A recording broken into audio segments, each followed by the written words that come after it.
everybody, my name is Chris Burns. I am the artist and creator of Chikara Power of God. And in this brand new YouTube series, I'm going to be showing you guys how to become a manga artist, step by step, starting with how to come up with an idea and ending with how to get published. So without further ado, let's get started, everyone. Intro!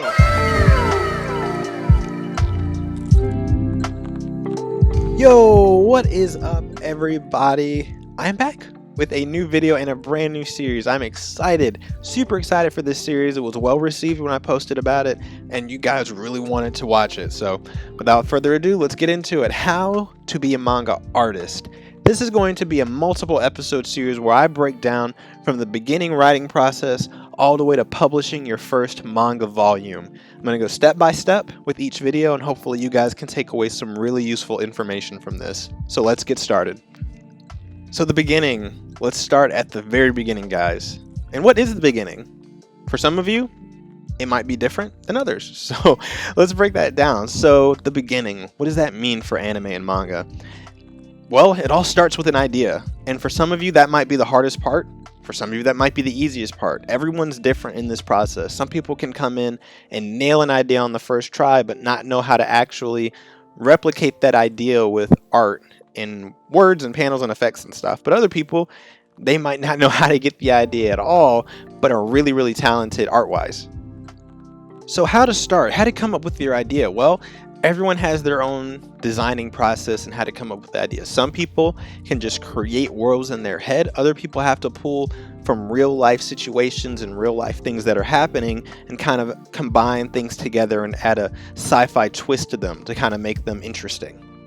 Me personally, I kind of end up on the latter on that spectrum. For my story, Chikara, and some of the other stories that I've come up with but have not done yet, I tend to kind of pull from real life situations and real life things that I know.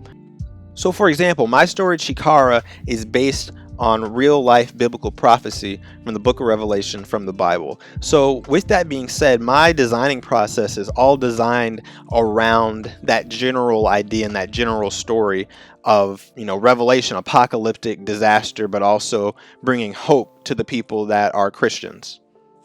So what I did with that is I took that idea of Revelation from the Bible and I added a sci-fi twist to that. Obviously for those that have read the manga, you know that there's the chosen, that there's different races, that there's superpowers, and it's completely different from obviously what you read in the Bible, but it still has that as the foundation for the story.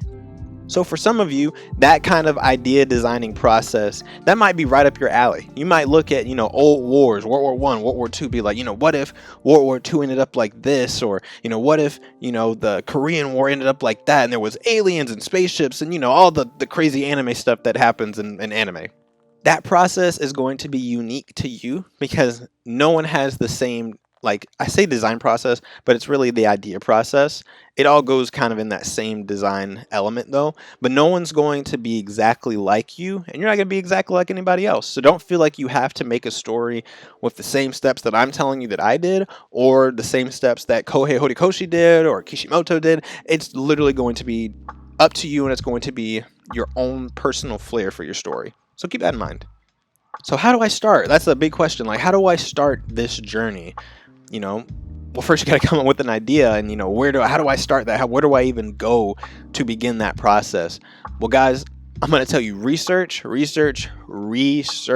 tell you guys that in all my videos, regardless whether it's storytelling, whether it's character designing, whether it's world building, you're always going to want to do research before you start putting pen to paper or, cursor to ink, whatever the terminology is. You always want to research before you even start trying to work on something. Because when you research, you'll have a really good foundation for your hypothetical manga building that you're trying to build. So where do you start? Well, that's up to you. I don't know what kind of story you guys are making, whether you want to do shonen, whether you want to do isekai, do you want to do shoujo, do you want to do slice of life? I don't know what you guys are trying to make. Obviously, you guys know what you're trying to make. Regardless of the genre, you're going to want to research. You're going to want to research Western culture. You're going to want to research Eastern culture. You want to research anime and manga. You got to research comics. You got to research books, movies, music. The whole shebang, because all of that combined, number one, will help you with your knowledge of the industry and the art form you're trying to recreate, but it will also subconsciously help you build a really good story on a good foundation that is completely unique to you. So let me tell you guys some do's and don'ts of this beginning process based on my personal experiences when coming up with stories, and even up to the current one that I'm working on now, because there are some do's and don'ts, and if you do the don'ts, you're going to mess up on the do's later. So pay attention for this just for a second. So some of the do's: do your research. I mean, yeah, that's like should be the number one thing on the list. Do your research. Study. The second do is to do it. You're not gonna get better at making manga and anime by not doing it. And that's something that I see a lot with beginner creators. They're like, I have this amazing story, but I need an artist to do it for me and to draw it for me. And I know not everyone's going to be really, really good at art, but in my opinion, it's like, if you have all this time to ask people to draw your story for you, learn how to draw it yourself. Because if you learn how to draw it yourself, even if it's just the bare minimum, people will still follow that. Like One Punch Man is the prime example of that. The early form of One Punch Man, the art wasn't the best, but it still generated a really great following. And now look, One Punch Man is one of the top animes of our generation. So you can do it. Don't feel like you can't draw. Like, if you feel like you can't draw, like, start trying to draw some stuff. You never know. You really never know. So that's another do. Like, do it. Like, get in there, do it, practice, draw other people's stuff, do fan art, practice manga panels. Like, actually take out sections from manga and try to recreate them. Because even though you might feel like, oh, it's copying and I'm not really being original, it will help you guys in the long run, because you'll subconsciously start taking in techniques and all this and generating your own style in that process. So definitely do it. That's another one. Do it. That's a do it. So you understand what I mean. And the third do is going to be, it's not really a do in terms of like actually do something, but have fun. This process is meant to be really fun. I mean, you guys are making your own story, like completely unique to you, your experiences, what you've researched and studied. This is a fun journey that you guys are going to partake in. And I'm telling you this early because when you get further on down in the videos that I'm going to do, I don't want you guys to feel like this is a job. I see so many manga artists these days, myself included. I've done it myself. We get so caught up in the, I gotta do this, I gotta make money, I gotta get followers, I gotta get likes, to where it becomes a job and it's not fun anymore. And when it's not fun, you don't want to do it. And when you don't want to do it, you're not getting better, you're not progressing, you're staying stagnant. So make sure you guys, during this whole entire process, have fun. Because at the end of the day, this should be something that you enjoy doing, that you love doing, regardless if you're making money or not. So keep that in mind. So some don'ts, because there are some, trust me. The number one don't that I can tell you guys never to do: never compare yourself to an artist or a manga creator. Don't ever do that, because it only sets yourself up for failure. You're always going to be, and it's a subconscious thing. I know a lot of artists and people, we have our idols, we have our people we look up to, and we want to be like them. We want to be the best. We want to be better than them. But that should never take away your drive to be better yourself. It should never actually make you feel depressed, like, man, my stuff is never going to be good as A, B, and C. You should always look at it at, man, my stuff isn't where theirs is yet. What can I do to get to that level? What am I still not getting? And push yourself. Never sit back and be like, man, my stuff is never going to be good as this, because you're not them. I can't sit here and be like, man, my stuff is never going to be My Hero Academia, because my stuff isn't My Hero Academia. It's not even the same story. So why would I even put that in my own subconscious, in my own mental state, to even try to do that? So never do that, guys. Never compare yourself to anybody else. This is your project, your art style, your originality. Be yourself. Another big don't is, don't get lazy. Don't try to cut corners, guys. I know this beginning process is the slowest, because you're like, man, I got this idea. I want to start drawing. Or I want to hire someone to start drawing. We got to make it now. There's no rush. You're starting a brand new story. Who's rushing you? Like, there's no one rushing you in to get this out by this date. There's no one at all. You're not working with a publishing company. If you are, that's a whole different other story, and we'll get to that in another video. But I'm guessing most of you are, starting out small. Maybe even self-publishing, maybe even plan to do webtoon. Wherever you're trying to put it, there's no pressure into doing it immediately and at a certain time. So don't rush, but also don't get lazy and don't cut corners. Pre-planning, planning, and post-planning, all of that fun stuff that we love to do is a part of this process.